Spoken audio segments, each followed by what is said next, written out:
Already. Chiba, television can. So younger. Ganker.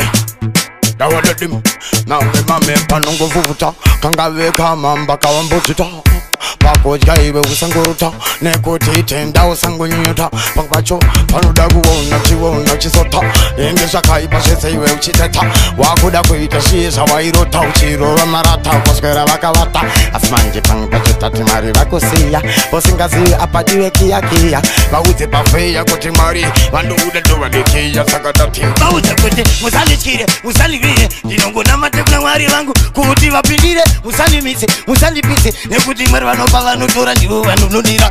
Musali mire, musali vire. Dinongo namate kuna mwari wangu. Kuti wapindire, sali mise, sali pise. Nekuti mwari, tiwukani mzani chikise. Nekuti mwari wanpata renda. Ola kuberi kavutenda yenda. Dinongo watenda, pese panda yenda. Ndibosa renda. Januari ngoma to December.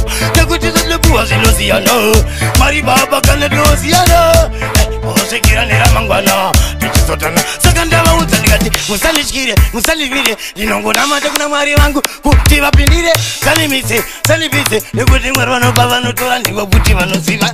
Sali chikire, sali vire. Dinongo namate kuna mwari wangu. Kuti wapindire. Sali mise, sali pise. Mwari wanopa. Do wanotora. Wanapata munu wanomisa ishe. Tarinda rangu aringa shishe. Rega ini ndiwazivise. Mwari ndo waitande pinde. Kana mchida shenye fukama. Ende iwe uchida kurarama. Varatize unozama. Onyangwe wachamba zama. Pangwe majumano la muna no pusha. Ramba uchipusa uchienda. Usade kungoita kungi wakapusa.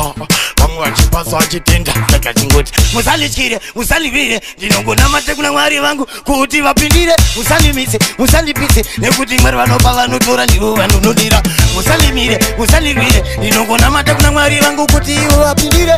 Sali mise, sali pise. Nekuti mwari, tiwukani mzani chikise. Ndani momira, zuwa barno buda nyonge pano kujibira. Untauna ndisipo wanotondibira. Pande waimbira. Saka maridi mundi chingu majabira. Dupulari sinkrisi. Bauzi, chichi wapachi pisi. Diji seta pisi, banu ita stresi. Oh, nevertheless. Nini chibaba ndiri papesi. Ngadi bade maridimu. Bauzi, chibaba ndiri muzimu. Umbai mazamu. Dini mono wacha ndupezira na matamu. Musali chikire, musali vire. Dinongo namate kuna mwari wangu. Kuti wapindire. Musali mise, musali pise. Nekuti mwari wanopala nutora ndiwo wanununira. Musali mire, musali vire. Dinongo namate kuna mwari wangu. Kuti wapindire. Sali mise, sali pise. Nekuti mwari, tiwukani mzani chikise. Nekuti mwari wanpata renda. Ola kuberi kavutenda yenda. Dinongo watenda, pese panda yenda. Ndibosa renda. Januari ngoma to December. Nekuti zalebuwa zilosiana. Mari baba kane losiana. Osekira nera mangwana. Tichisotana. Sakanda wa uzanikati. Musali chikire, musali vire. Dinongo namate kuna mwari wangu. Kuti wapindire. Sali mise, sali pise. Nekuti mwari wanopava nutora ndiwo kuti wanosiva. Sali chikire, sali vire. Zim Daily Upload.